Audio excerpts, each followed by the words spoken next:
September 17 అనగానే ఒక అతి పెద్ద చర్చ కనిపిస్తుంది, వినిపిస్తుంది.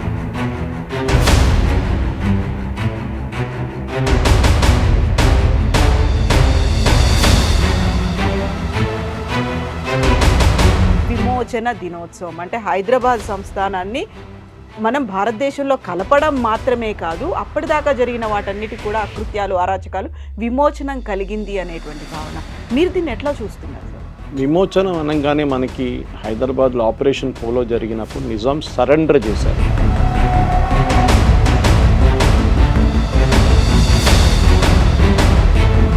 Indian army had to fight it's way through. Vijayawada వైపు నుంచి, ఇక్కడ అప్పుడు బెజవాడ అంటారు, ఇటువైపు నుంచి కర్ణాటక వైపు నుంచి, మెడ్రాస్ వైపు నుంచి, షోలాపూర్ వైపు నుంచి 4 వాంటెడ్ ఉర్దూస్తాన్. దీన్ని ఉస్మానిస్తాన్గా మారుస్తాను నేను హైదరాబాద్ చెప్పిన మంచి ఈ నిజాం. అప్పుడు పటేల్ గారు చెప్పారు, జవహర్ తుమ్ జో కల్ రే బహుత్ బడా గల్తీ కర్ రే. ఆర్టికల్ 370 కూడా అంతే. ఇదంతా చేసిన నెహ్రూ పని ఆ టైంలో. కానీ we gave them a lot of freedom.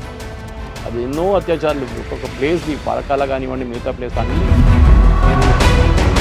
ఇప్పుడు మన హైదరాబాద్, కర్ణాటక అంటాం, మనం మహారాష్ట్ర, వాళ్ళు జరుపుకుంటున్నారండి ఎన్నో సంవత్సరాల నుంచి. They are doing.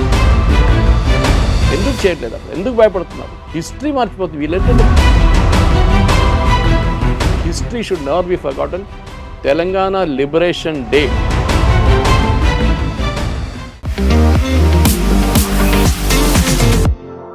నమస్తే, నేను Kavitha. Welcome to I dream news and నిజాలు.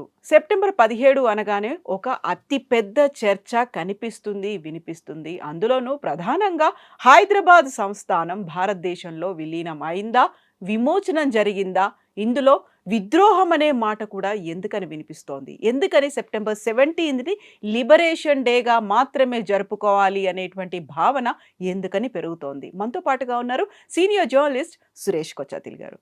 సార్ నమస్కారం. నమస్తే సార్, సెప్టెంబర్ 17 అనగానే ఈ చర్చ అనేది ఆల్మోస్ట్ డికేడ్స్ నుంచి జరుగుతూనే ఉంది, అలా కొనసాగుతూనే ఉంది.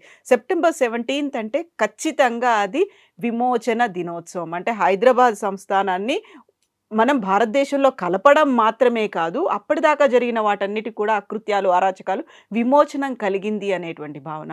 మీరు దీన్ని ఎట్లా చూస్తున్నారు సార్? విమోచనం అనగానే మనకి హైదరాబాద్లో ఆపరేషన్ పోలో జరిగినప్పుడు నిజాం సరెండర్ చేశారు. Exact words surrender document sign చేసి, జనరల్ ఎద్రూస్, ఆయన he was not a Indian, he had I think Syrian descent and something else, Egyptian descent. Nizam he did ఆయన ఓన్ ఆర్మీని ట్రస్ట్ చేయలేదు ఎప్పుడు. సో సరెండర్ చేశారు parade గ్రౌండ్లో. Surrender ఎప్పుడు చేస్తారు? మీరు ఓడిపోయినప్పుడు సరెండర్ చేస్తారు. మీరు విలీనం చేసినప్పుడు సరెండర్ చేయరు కదా. ఆ ఆపర్చునిటీ ఆగస్ట్ 15 కన్నా ముందు వచ్చింది. ఎందుకంటే నిజాం, అందరూ అనుకుంటున్నారు ఆగస్ట్ 15 డిసైడ్ చేశారు విలీనం కావాలన్నా లేదని. కాదు, 1921 నుంచే ఆయన గొడవ పెట్టాడు, మొదలు పెట్టాడు. నేను భారతదేశంలో కలవను. బ్రిటిష్ వాళ్ళు కూడా చెప్పారు క్లియర్గా, I will not join the Indian union. అప్పుడు కూడా సర్దార్ పటేల్ గారు ఇంత 620 ప్రిన్స్లీ స్టేట్, దాంట్లో 550 పెద్ద స్టేట్స్ అని చెప్పుకోవచ్చు. పెద్ద అంటే మీడియం అండ్ స్మాల్. కానీ 4 స్టేట్స్కే ప్రాబ్లం వచ్చింది. దానికోసం ఈ విలీనం అంటే విలీనం అందరూ అయిపోయారు. మిగతా వాళ్ళు అందరూ సంతకం పెట్టేసి, mister Menon, he was the secretary to Sardar Patel. Sardar Patel గారు ఆలోచించండి ఎంత డీటెయిల్గా జరుగుంటుంది. ఒక సంవత్సరం లోపల, వితిన్ సంవత్సరం కూడా దొరకలేదు వాళ్ళకి time. British parliament resolution pass చేసిన తర్వాత బహుశా 6 నెలలు ఎంత ఉండే అంతే, క్లెమెంట్ అట్లీ గవర్నమెంట్ టైంలో. ఆ టైంలో పాస్ ఓవర్ చేసి అన్నీ ఒక్కొక్క సంస్థానానికి వెళ్ళి స్టేట్తో కూర్చి వాళ్ళు రాజు, చిన్న చిన్న రాజులు, ఒకటి మన శ్రీనగర్ కాలనీ సైజు ఉంటుంది ఒకటి అంతే, వాడు రాజు, అక్కడది రాజు. నేను రాను అంటే ఏం చేస్తారు? అక్కడ ఒక పాకిస్తాన్ వచ్చేస్తుంది అడమిట్లో భారతదేశం లోపల. సో ఇట్లా అందరి దగ్గర సంతకం తీసుకొని 4 రాష్ట్రాలే మిగిలింది. టెక్నికలీ స్టేట్స్ అంటారు దాన్ని. అప్పుడు కూడా కంట్రీ అని రికగ్నైజ్ చేయలేదు మనం. ట్రావెన్కోర్ ఒకటి, జూనాగఢ్, కశ్మీర్ అండ్ హైదరాబాద్. దీంట్లో ట్రావెన్కోర్తో మొదలు పెడదాం మనం. ట్రావెన్కోర్లో ఏం జరిగిందంటే, అక్కడ దివాన్ గారు ఉన్నారు, Ramaswamy Iyer. He decided that నేను ట్రావెన్కోర్ని భారతదేశంలో కలపను, రాజుకి చెప్పేశారు మర్తన్ వర్మ గారికి వాళ్ళ రాయల్ ఫ్యామిలీకి that we will not join the Indian union. So ఏం చేస్తారు, ఇండియన్ యూనియన్ జాయిన్ చేయకపోతే అక్కడ ప్రజలందరూ రోడ్డు మీదకి వచ్చేసారు, గొడవ చేయడం మొదలుపెట్టారు. బికాజ్ రామస్వామి అయ్యర్ అనే క్యారెక్టరే వాళ్ళకి నచ్చదు అసలు. Is a very unpopular character ఉండే. ఒకటి he was not technically Malayali అంటే ఈజ్ అ తమిళ్. ఎనీవే అక్కడ పాలకాడ్ సైడ్ నుంచి వచ్చిన వాళ్ళందరూ మలయాళీని అనుకుంటారు అక్కడ. So that's not an issue. కానీ రాజా ఏం చెప్పారంటే sorry I have to join the Indian union అనగానే ఈయన పారిపోయాడు అక్కడి నుంచి. And Travancore became a part of Indian union. Junagadh ఇటువైపు గుజరాత్లో జునగఢ్ రాజా అగైన్ సేమ్ థింగ్, హిందూ, ఆయన ఒక ముస్లిం రూలింగ్ హిందూ ప్లేస్. ఆయనకి కూడా ఇదే కళలు ఉండే, పాకిస్తాన్లో చేరిపోతాను, పాకిస్తాన్తో ఉంటాను. ఈ సెకండ్ ఇన్ కమాండ్ ఆయన ప్రధానమంత్రిగా ఉన్న మనిషి జుల్ఫికార్ అలీ భుట్టో వాళ్ళ ఫాదర్ ఆ టైంలో. ఆయన ఇంకా పిల్లలు పెట్టారు, మనం చేరకూడదు భారతదేశం. ఫైనలీ సర్దార్ పటేల్ గారు అల్టిమేటం ఇచ్చారు. ఇదంతా జరిగింది 47 తర్వాత ఇమీడియట్గా. నేను సీక్వెన్స్గా తీసుకొస్తున్నాను. యాక్చువల్లీ ఫస్ట్ జరిగింది కాశ్మీర్లో, జమ్మూ కాశ్మీర్లో 47లోనే సంతకం పెట్టారు. కానీ it got delayed by few days. దాంతో పాకిస్తాన్ వచ్చి ఒక పోర్షన్ తీసుకెళ్ళిపోయారు అప్పుడు దాకా. అప్పుడు రాజా హరి సింగ్ ఉన్నారు. Accession, that is a different word. ఈ జాయిన్ ద ఇండియన్ యూనియన్, సంతకం పెట్టారు. అది కాదు కదా జరిగింది. జూనగఢ్ పారిపోయాడు, సంతకం పెట్టే క్వశ్చనే లేదు. అండ్ దెన్ ట్రావెంకోర్ సంతకం పెట్టి జాయిన్ చేశారు ఇండియన్ యూనియన్లో.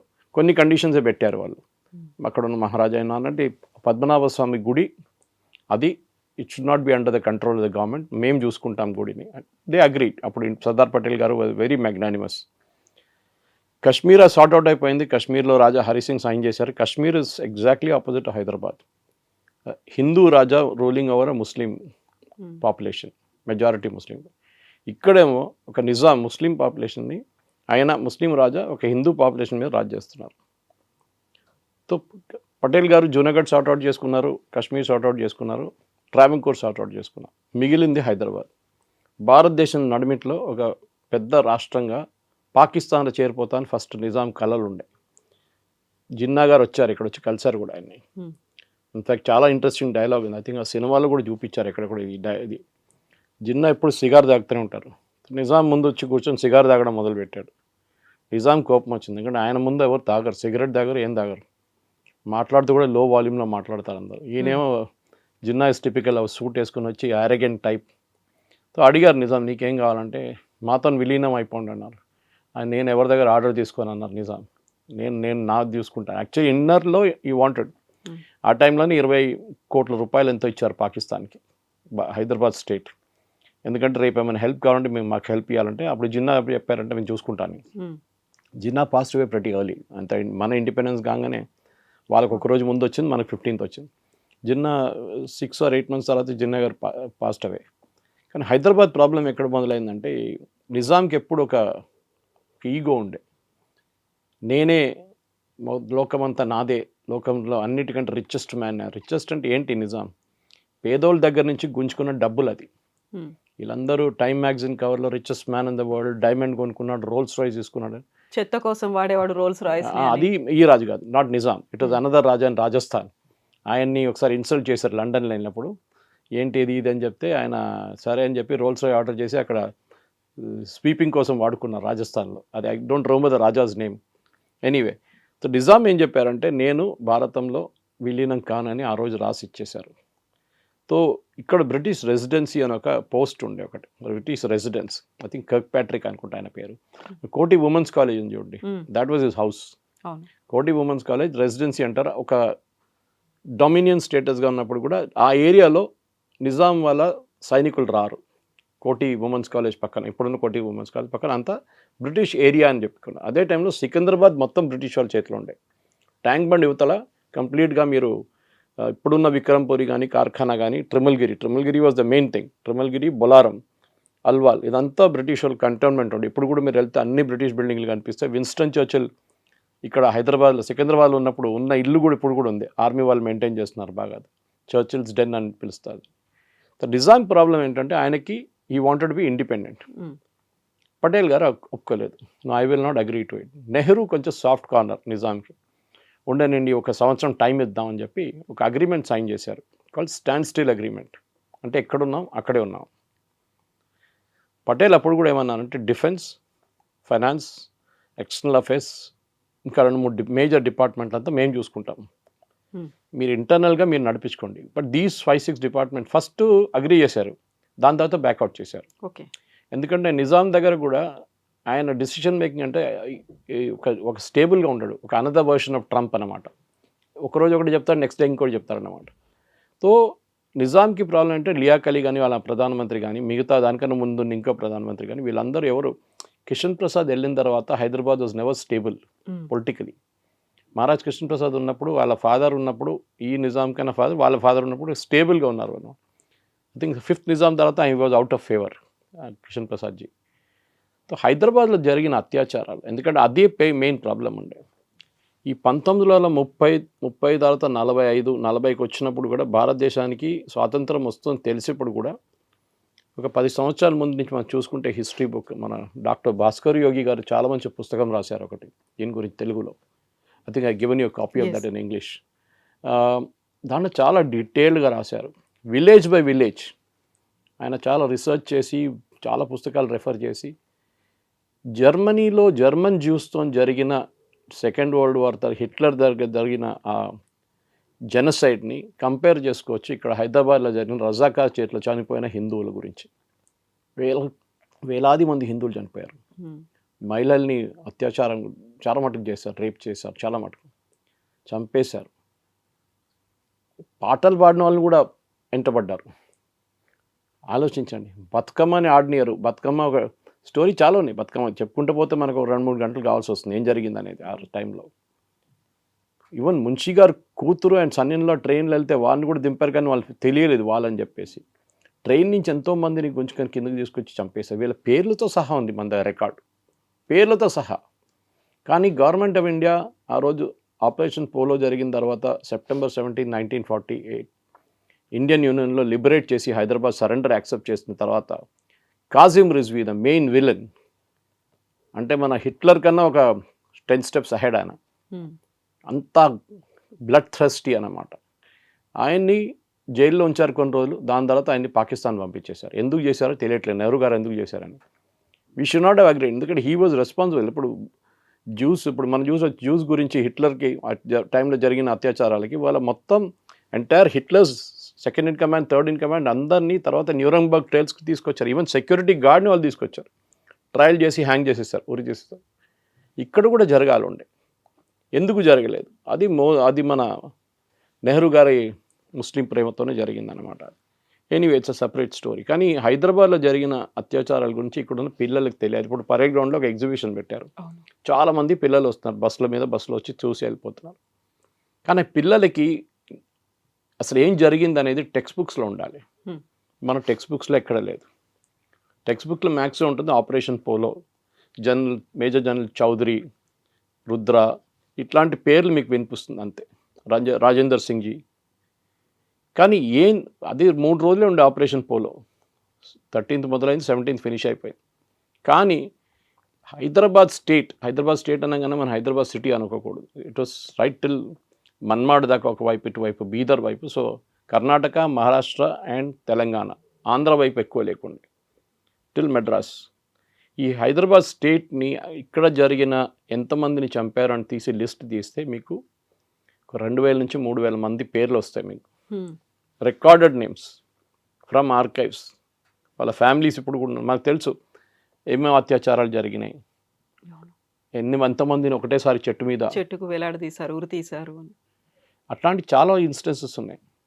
మీరు చెప్పుకుంటూ పోతే పెద్ద పెద్ద స్టోరీస్ ఉన్నాయి దాని మీద. కానీ చాలా ఇంపార్టెంట్ ఏంటంటే అది మర్చిపోకూడదు ఎప్పుడు ఏం జరిగింది అనేది. Why did it happy? ఎందుకంటే నిజాంకి ఒక ఫోబియా ఏంటంటే, నేను హిందూ పాపులేషన్ మెజారిటీ ఉన్నారు కదా, నేను ముస్లిమ్స్ని తీసుకొస్తే ఇక్కడ ముస్లిం స్టేట్ అయిపోతుందని. ఆఫ్ఘాన్స్ని తీసుకొచ్చాడు, పష్తూన్స్ని తీసుకొచ్చాడు, బీహార్ యూపీ నుంచి, అప్పుడు బీహార్ యూపీ లేదనుకోండి, నార్త్ ఇండియా నుంచి ముస్లిమ్స్ తెచ్చుకున్నారు. వాళ్ళకి కాంట్రాక్ట్ ఇచ్చేసారు, మీరు ఏమైనా చేసుకోండి, ఇక్కడ అది చేసుకోండి, బిజినెస్ చేసుకోండి అని చెప్పి. ఎందుకు ఆఖరికి ఆయన పర్సనల్ బాడీ గార్డ్స్ కూడా ఆఫ్రికా నుంచి తెచ్చుకున్నారు. ఆఫ్రికన్ క్యావెలరీ గార్డ్స్ అంటారు, ఏసీ గార్డ్స్, మాస్టర్ ట్యాంక్ పక్కన AC guard, that is where they use to stay originally, African cavalry guards. అంత భయం ఉండే ఆయనకి, ఒక ఫోబియా ఉండే. ఆయన మీద బాంబ్ దాడి చేశారు కింగ్ కోటి దగ్గర, మనకు అందరికి తెలుసా స్టోరీ. కానీ దాంట్లో ఈ ఎస్కేప్డ్. నిజాం చేసిన అత్యాచారాలు, ఎందుకంటే ఆయన కాజిం రిజ్వీ మీద వేయడం కాదు.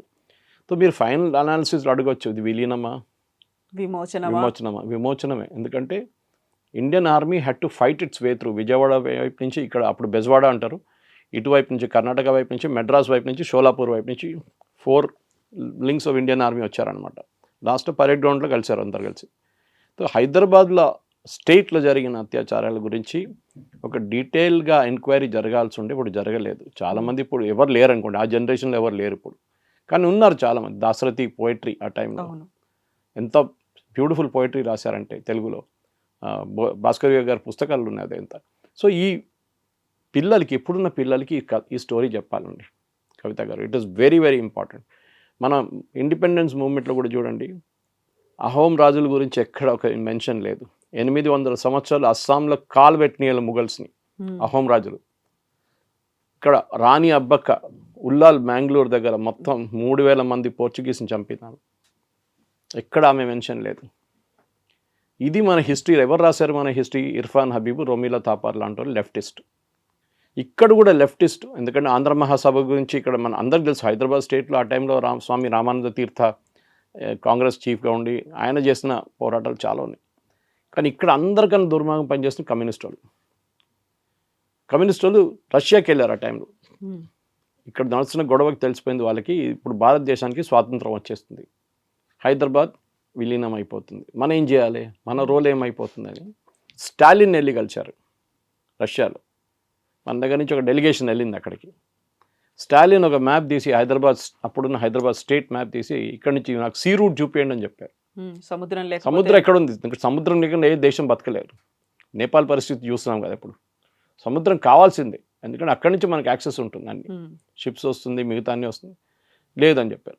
దాంతో నేనేం చేయను అని చెప్పేసి ఆయన రిజెక్ట్ చేశారు. కానీ మన వాళ్ళు తిరిగి వచ్చి స్టాలిన్ చాలా హ్యాపీ ఉన్నారని చెప్పారు. కానీ వాళ్ళు అక్కడి నుంచి ఒక స్టేట్మెంట్ ఇష్యూ చేశారు, స్టాలిన్ హజ్ రిజెక్టెడ్ హైదరాబాద్స్. వీళ్ళేమనుకున్నారు, రష్యన్స్ హెల్ప్ తీసుకొని రష్యన్ టెరిటరీని భారతదేశంలో క్రియేట్ చేద్దామని చెప్పి, కమ్యూనిస్ట్ క్యూబా లాంటి, ఇప్పుడున్న నార్త్ కొరియా లాంటి ఒక దేశం తయారు చేద్దాం భారతదేశం నడిమిట్లో, ఒక కమ్యూనిస్ట్ హార్ట్లాండ్. నిజాం ఏమో ఇస్లామిక్ అంటున్నారు, ఈయనేమో కమ్యూనిస్ట్ అంటున్నారు. నిజాం ప్రాబ్లం ఏంటంటే ఆయన క్యాలిఫేట్ క్లెయిమ్ చేస్తున్నారు. ఆల్రెడీ టర్కిష్ క్యాలిఫేట్ పోయింది ఆ టైంకి. సో ఒక leader of the Muslim world అని చెప్పి నేను అయిపోతాను అనుకున్నారు ఆయన, కానీ ఆయనకు కాలేదు. ఇప్పుడు చాలామంది అంటారు నిజాం రైల్వే ట్రాక్లు కట్టారు, కాయిన్స్ ఇంట్రొడ్యూస్ చేశారు, మింట్ కాంపౌండ్ దగ్గర ఎలక్ట్రిసిటీ స్టేషన్ పెట్టారు. కరెక్టే. ఎవరి కోసం పెట్టారు? ఎవరి కోసం? ఎవరు డబ్బులు? చాలా మట్టుకు మీరు చూస్తే బ్రిటిష్ వాళ్ళతో చేపించారు ఇదంతా. ఇప్పుడు బొలారం రైల్వే స్టేషన్ ఉంది, చాలామంది అడుగుతారు బొలారం పేరు ఎట్లా వచ్చిందని. అప్పుడు రైల్వే ట్రాక్ ఎత్తుకుని పోతున్న వాళ్ళని, వాళ్ళు చాలా హెవీ ఉంటుంది కదా, మెషిన్ ఏం లేదు ఆ టైంలో, ఎత్తుకెళ్ళాలి రైల్వే ట్రాక్, పెద్ద పెద్ద పట్రీలు, బోలోరామ్ అంటారు వాళ్ళు. సో అట్లా చెప్పుకుంటే అది బొలారం అయిపోయింది అక్కడ. సో అట్లాంటి చాలా స్టోరీస్ ఉన్నాయి.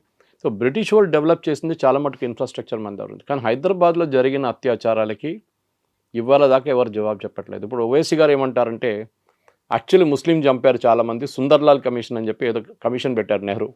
ఆ కమిషన్ రిపోర్ట్ని మీరు బయటికి తీయండి, దాంట్లో ముస్లిమ్స్నే హిందువులు చంపారని చెప్పి. అది ఎట్లా అవుతుందండి?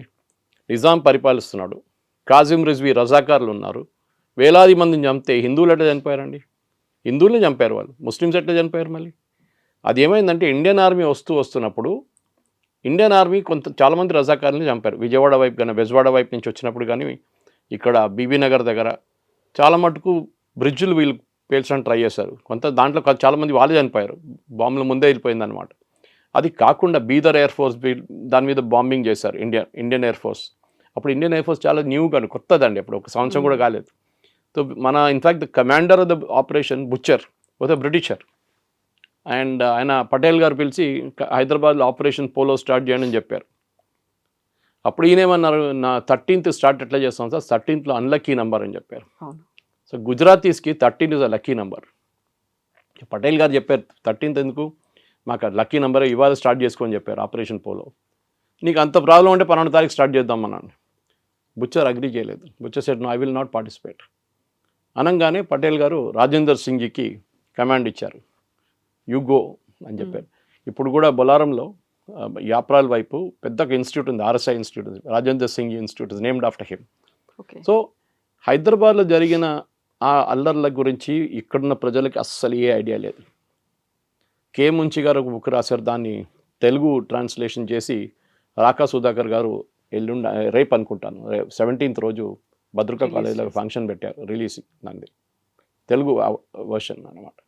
ఇది చదవాలండి. ఇట్లాంటి బుక్లు భాస్కర్ యోగి బుక్లు కానివ్వండి, రాకా సుధాకర్ గారు ట్రాన్స్లేట్ చేసిన కేఎం మున్షి గారి బుక్ అని అందరూ చదవాలి. ఎందుకంటే KM Munshi was Hyderabad's agent, Indian government agent in Hyderabad. మనందరూ తెలుసు భారతీయ విద్యాభవన్ స్టార్ట్ చేసింది మున్షి గారు. ఆ టైంలో కూడా సైనిక్పురి దగ్గర చాలా పెద్ద స్కూల్ కట్టారు ఆయన అది ఆ టైంలో. సో మనం హైదరాబాద్ డిస్ప్యూట్ లేదు, విలీనం కాదు, విమోచనమే జరిగింది. కానీ ఏం జరిగిందనేది 10 మంది చెప్తేనే అందరికి అర్థమవుతుంది. ఎన్ని అత్యాచారాలు చేస్తారు, బీబీ నగర్ దగ్గర ఏం చేశారు ఆ రోజు, ఎన్ని. ఇప్పుడు కూడా మీరు అనుకుంటారు మస్జిద్ ముందెళ్ళి పాట పాడకూడదు అని చెప్పి గొడవ ఇప్పుడు కూడా నడుస్తుంది చాలా చోట్ల. ఇది 1920లో కూడా ఈ ప్రాబ్లం ఉండే, అప్పుడు కూడా గొడవ నడుస్తుండే. ఎప్పుడు హిందూస్కి రైట్స్ లేకుండే, అప్పుడు వీళ్ళకే రైట్స్ అంతా. ఎందుకంటే ఏమైనా అంటే పోలీసు వాళ్ళంతా వాళ్ళ చేతిలో ఉన్నారు, గవర్నమెంట్ నిజాందే, నిజాం వాజ్ పవర్లెస్, గవర్నమెంట్ నడిపిస్తుంది రజాకార్ నడిపిస్తుంది కాజిం రివ్యూ చెప్పిన మాటలు అందరు వింటారు. Even Liaquat Ali last prime minister of హైదరాబాద్ని అపాయింట్ చేసింది కాజిం రిజ్వీ. ఆలోచించాను, అంత పవర్ఫుల్ ఉన్నారు ఆయన ఆ టైంలో.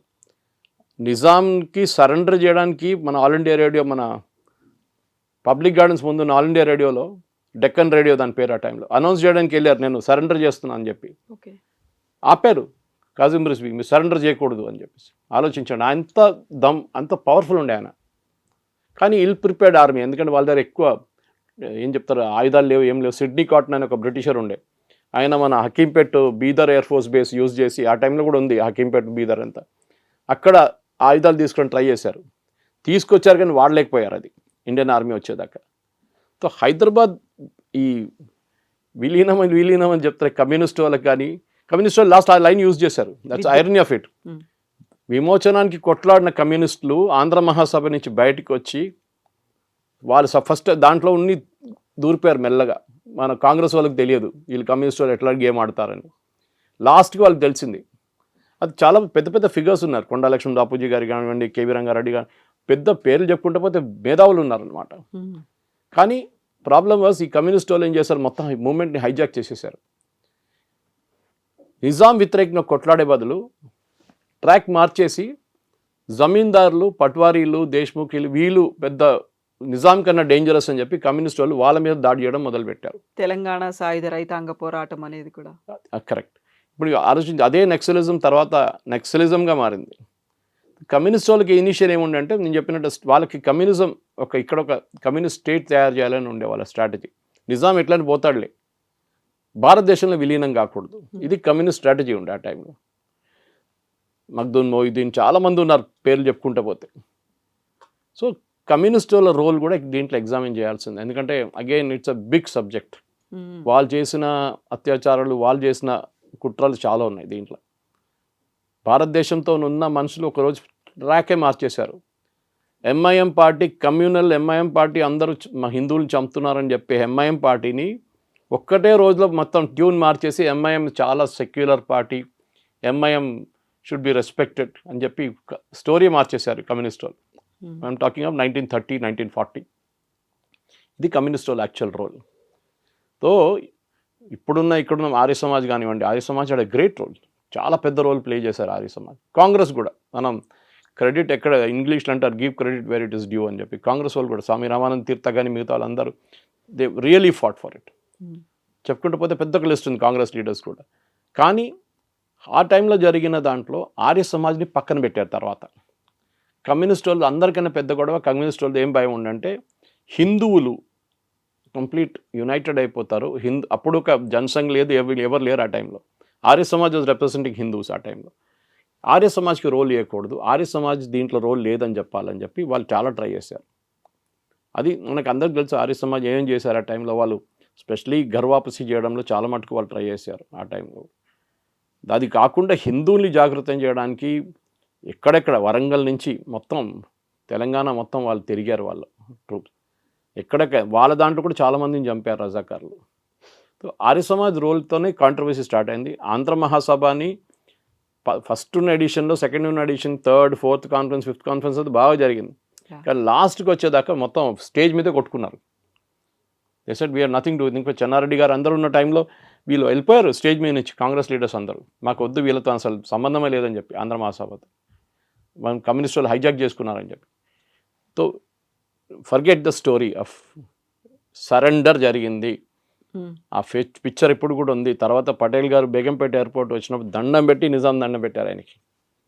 That is the act of, ఎక్కడ ఎంత హ్యారగెంట్గా మాట్లాడే మనిషి లాస్ట్ పటేల్ గారి ముందు తల వంచి యూనో లిటరలీ అపాలజైజ్ చేసుకున్నారు ఆ చేసిన అత్యాచారాలకి. పటేల్ గారికి ఒక సాఫ్ట్ కార్నర్ ఉండే నిజాంతో, అదే ప్రాబ్లం ఉండే, దానికోసం ఆయన ఈజీగా పోనిచ్చారు. తర్వాత ఇందిరాగాంధీ గారు ప్రైవీ పర్సెస్ అబాలిష్ చేసిన తర్వాత నిజాం దగ్గర ఉన్న డబ్బులన్నీ పోయినాయి. నేను ఇప్పుడు కూడా చెప్తున్నానండి, నిజాంకి డబ్బులు ఎందుకు ఇచ్చారు మళ్ళీ రిటర్న్?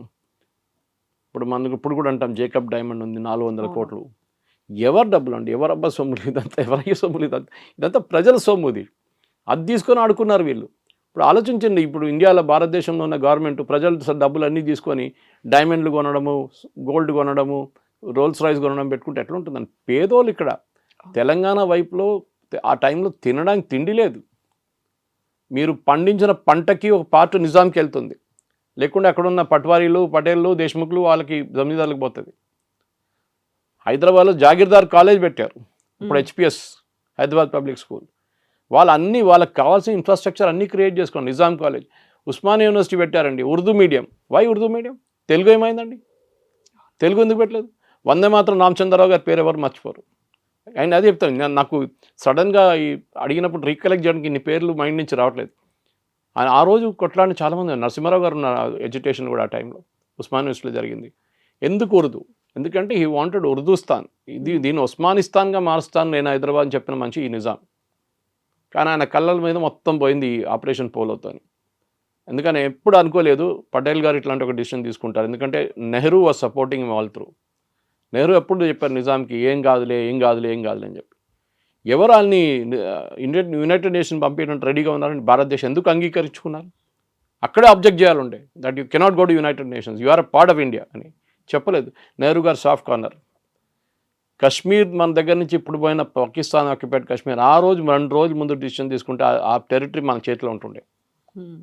అప్పుడు పటేల్ గారు చెప్పారు, జవహర్ తుమ్ జో కల్ రే బహుత్ బడా గల్తీ కర్ రే. ఆర్టికల్ 370 కూడా అంతే. ఇదంతా చేసిన నెహ్రూ పని ఆ టైంలో.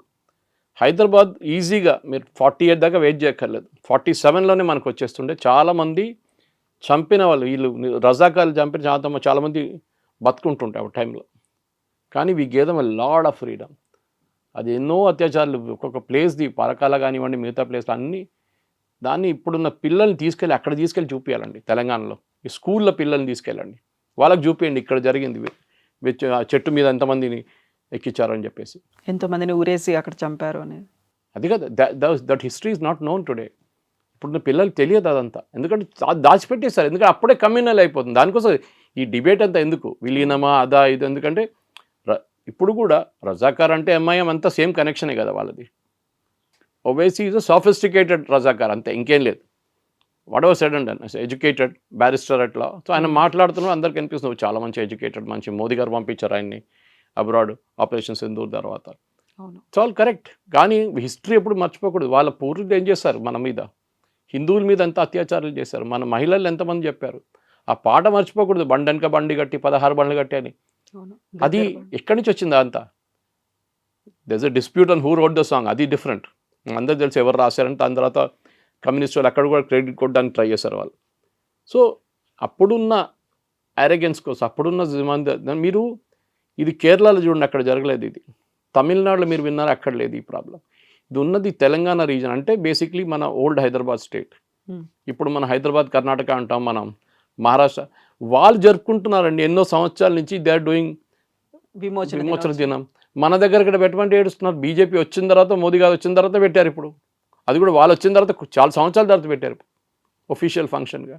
ఎందుకు చేయట్లేదు అప్పుడు? ఎందుకు భయపడుతున్నారు? గోవా లిబరేషన్ జరిగిందండి, 60s జరిగింది. గోవా చాలా తర్వాత ఇండియాలో వచ్చింది. అక్కడ కూడా ఆర్మీని యూజ్ చేయాల్సి వచ్చింది మనకి. వాళ్ళు సెలబ్రేట్ చేసుకుంటారు, అది ప్రాబ్లం లేదు వాళ్ళకి. మన దగ్గర చేయడానికి భయపడుతున్నారు. కర్ణాటకలో అప్పుడు కాంగ్రెస్ గవర్నమెంట్ స్టార్ట్ చేశారు సెలబ్రేషన్, మన వాళ్ళు భయపడుతున్నారు ఇక్కడ తెలంగాణలో. అప్పుడు ఈ బీఆర్ఎస్ అయితే చెప్పక్కర్లేదు, ఏం జరగలేదు, చేయకూడదు, సెలబ్రేటే చేయకూడదు అని చెప్పి కేసీఆర్. వీళ్ళు మర్చిపోకూడదు, వాళ్ళ even Kharge garu mother and sister were killed. Mallikarjun Kharge garu అమ్మగారిని అక్కన చెల్ల నాకు గుర్తులేదు ఎగ్జాక్ట్లీ, చంపారు రజాకార్లు. ఆయన ఏం పొన్న స్టేట్మెంట్ ఇస్తున్నాడు, దే డైడ్. డైడ్ ఏంటండి, చంపారు వాళ్ళని. మీరు చెప్పడానికి భయపడుతున్నారు ఖర్గే గారు, నేను ట్వీట్ చేశాను ఆయనకి. హిస్టరీ మర్చిపోతుంది. వీళ్ళు ఏంటంటే 10 ఓట్ల కోసం వీళ్ళు అమ్మని అమ్ముకుంటారు, నాన్న అమ్ముకుంటారు. వీళ్ళు అట్లాంటి మనుషులు ఉన్నారు మన దగ్గర కొన్ని పార్టీలు. ఇది problem. History should never be forgotten. Telangana liberation day పిల్లలకి స్కూల్ బుక్లో సపరేట్ చాప్టర్గా పెట్టాలి. అప్పుడు చేసిన అత్యాచారాల గురించి డిస్క్రిప్షన్ ఉండాలి, అప్పుడు జరిగిన స్పెసిఫిక్ ప్లేసెస్ గురించి కూడా డీటెయిల్గా ఉండాలి, ఎక్కడెక్కడ ఏమేమి మేజర్ ఇన్సిడెంట్స్ జరిగిందో. అది కాకుండా ఇప్పుడు తెలంగాణ మెమోరియల్ చెప్పి గన్ పార్క్ దగ్గర ఒకటి, ఇంకా సికింద్రాబాద్ మన క్లాక్ టవర్ దగ్గర ఒకటి పెట్టారు లిబరేషన్ తెలంగాణది. అది పిల్లలు అప్పుడు జరిగిన అది ఫైటింగ్ దాంట్లో జరిగిన దానికి పెట్టారు. ఇప్పుడు వాళ్ళు చెన్నారెడ్డి మనోళ్ళని కాల్ చంపారు కదా 3. నేను ఉన్నా ఉస్మానియాలో ఆ టైంలో స్కూల్లో చదువుకుంటున్నాను. 1969. I was born in 62. So I stayed in there only in that place. ఆ టైంలో ఎంతమంది అండి, ఫస్ట్ కాచిగూడలో ఉంటుండే మేము. రైల్వే ట్రాక్ పట్రీ పక్కన పడి ఉంటాయండి డెడ్ బాడీలు, పిల్లలు యంగ్స్టర్స్ది. అది సపరేట్ తెలంగాణ స్ట్రగుల్ ఉండేది. That is post independence. Before independence జరిగింది, మనం దాని గురించి మాట్లాడాలి. అదేలాగా తెలంగాణ హైదరాబాద్ నడిమిట్లో ఎక్కడైనా పెట్టండి, ఇందిరా పార్క్ అయినా పెట్టండి, లేకుంటే సిటీ నడిమిట్లో ఎక్కడ పెద్ద ప్లాగ్ పెట్టి తెలంగాణ విమోచనం కోసం ఆ టైంలో కొట్లాడిన వాళ్ళు, ఆ టైంలో చనిపోయిన వాళ్ళు అందరి పేర్లు పెట్టాలండి. ఎక్కడో పల్లెటూరులో కాదు, అక్కడ పెట్టండి, కరెక్ట్ నోపురాదు. సిటీ లోపల కూడా ఉండాలి, పెద్ద మెమోరియల్ ఉండాలి ఒకటి. There everybody's name. ఇప్పుడు మనం మార్టర్స్ మెమోరియల్ అని చెప్పి ఆర్మీ వాళ్ళు పెట్టారు ఢిల్లీలో, అట్లానే same thing should be done here because they were also martyrs. Hyderabad కోసం పేర్లు ఎన్ని ఉన్నాయండి అట్లాంటివి, చాలామంది. తుపాకీలు తీసుకొచ్చి ఎక్కడి నుంచో రేడియో స్టేషన్ స్టార్ట్ చేశారు మన వాళ్ళు. ఎక్కడి నుంచో స్మగుల్ చేసుకొచ్చి రేడియో స్టేషన్ పెట్టి దాని నుంచి బ్రాడ్కాస్టింగ్ మొదలుపెట్టారు. ఎందుకంటే ఇక్కడ డక్కన్ రేడియో అని ఉండే ఒకటి, అప్పుడు షోయబుల్లా ఖాన్ని చంపారు సిటీలో, మన అందరూ తెలుసు. ఈ వాజ్ ఫేమస్ జర్నలిస్ట్. చేయి కోసేశారంట 2 చేతులు రోడ్డు మీద. ఆ జమరుడ్ టాకీస్లో ఈ కాసిం రిజ్వీ ఇచ్చిన స్పీచ్ తర్వాత జరిగింది అది. ఎందుకంటే అప్పుడున్న పత్రికలు అన్నీ నిజాం జిందాబాద్. అప్పుడు ఉర్దూ పత్రికలు అన్నీ ఒకటో 2 ఇంగ్లీష్ పత్రికలు, మన డెక్కన్ క్రానికల్ ఉండే టైంలో 1-2 హిందీ ఉండే. వాళ్ళు ఒకటే జిందాబాద్ వాడలేదు, కానీ వాళ్ళు బంద్ చేసి పడేశాడు Nizam. Nizam is responsible for. ఆయన ఆ టైంలో ఆయన కూడా ట్రయల్లో పెట్టాలి ఉండే, కానీ పటేల్ గారికి ఏదో సాఫ్ట్ కార్నర్ ఉండే, పోనీలే ముసలోడు ఏం చేసుకుంటాడని చెప్పేసి. కానీ దే రియలీ సిటీ అప్పుడు జరిగిన కన్వర్షన్స్ కవిత గారు మొత్తం అప్పుడు హరిజన్స్ అంటారు, ఇప్పుడు మన పదం వాడట్లేదు, దళిత్స్ అంటాం మనం. దళిత్స్ని కన్వర్ట్ చేశారు వీళ్ళు. వాళ్ళు ఫోర్స్ కత్తి పెట్టి ఇప్పుడే మార్చుకొని రిలీజన్ అని చెప్పి మార్చారు చాలా మటుకు. సినిమాలు తీశారు అక్కడిక్కడ, మన గూడు నారాయణ రెడ్డి గారు రజాకార్ తీశారు, కానీ the entire story was not told in that. చెప్పారు చాలా మటుకు, దాంట్లో చాలా కట్స్ చేసేసారు సెన్సార్ బోర్డు వాళ్ళు. కానీ జరిగిన అత్యాచారాలకి government of India should publish a complete record. ఎవరు జరిగింది, ఎవరు ఏం చేశారని చెప్పి చాలా పుస్తకాలు ఉన్నాయి. ఇప్పుడు చెప్పినట్లు ముంచి గారి బుక్ ఉంది, మన భాస్కర్ యోగి గారి బుక్ ఉంది, అన్నీ తీసి చాలా మటుకు research paper state archive libraries తార్నాకాలో ఉంది, అక్కడ తీసుకొని డీటెయిల్ తీసుకొని మొత్తం ఒక కన్సైజ్ కంపెండియం 5-6 సంవత్సరాలు తీసుకోండి. It should be publish so that పిల్లలకి కూడా చెప్పాలి ఇది ఏం జరిగింది ఆ రోజు. That should be very very clear. Operation complete record చేసి, ఇన్ఫాక్ట్ నేను చెప్పినట్లు ఆ మార్టర్స్ కూడా వాళ్ళ పేర్లు కూడా సిటీలో ఎక్కడో ఒక చోట్ల పెట్టాల్సింది. అది అందరిది ఆల్మోస్ట్ ఐ థింక్ 2000-3000 నేమ్స్ వచ్చేస్తుంది దాంట్లో చనిపోయిన వాళ్ళది. అదంతా అక్కడ పెట్టాల్సింది. Yes sir, thank you so much sir. Thank you. And for more videos, please subscribe to iDream. Please subscribe to iDream. Please subscribe iDream. And please subscribe to iDream. For more videos, subscribe to iDream.